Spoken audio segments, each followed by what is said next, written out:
শুভ সকাল বন্ধুরা। আজ মহালয়ার দিন ভোরবেলা উঠে গেছি। আর উঠেছি এই কারণে যে হাজবেন্ড যাবে তর্পণ করতে, তো আমরা এই জন্যই আরও উঠে গেছি। আর এদিকে না আমাদের ক্লাবে যেখানে পুজো হবে সেখানে না মহালয়া চালিয়েছে সকালবেলা, বেশ এত সুন্দর লাগছিল তো বলার মতন না। তো হাজব্যান্ড তো 5টার সময় বেরিয়ে গেল, আর আমি আর ঘুমাতে পারিনি, এদিক ওদিক করে 6টার সময় উঠে গেছি।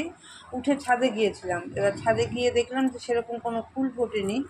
তো এসে আবার একটু ততক্ষণে হাজব্যান্ড চলে এসছে, চা খেয়ে আমি আবার স্নান করে পুজো দিয়ে নিয়েছি। তারপরে এদিকে দেখো রান্নাবান্না শুরু করে দিয়েছি। আর আজকে যেহেতু তর্পণ করেছে হাজব্যান্ড, তাই নিরামিষ খেতে হবে, তাই নিরামিষ রান্না করেছিলাম। সন্ধ্যাবেলা গিয়েছি আবার ফুল আনতে। তো রাস্তাঘাট দেখে সব জায়গায় এত আলো না, দেখে তো মনেই হচ্ছে যে দেবীপক্ষ শুরু, পুজো শুরু। আর মহালয়া হলো মানে দেবীপক্ষের সূচনা হয়ে গেল।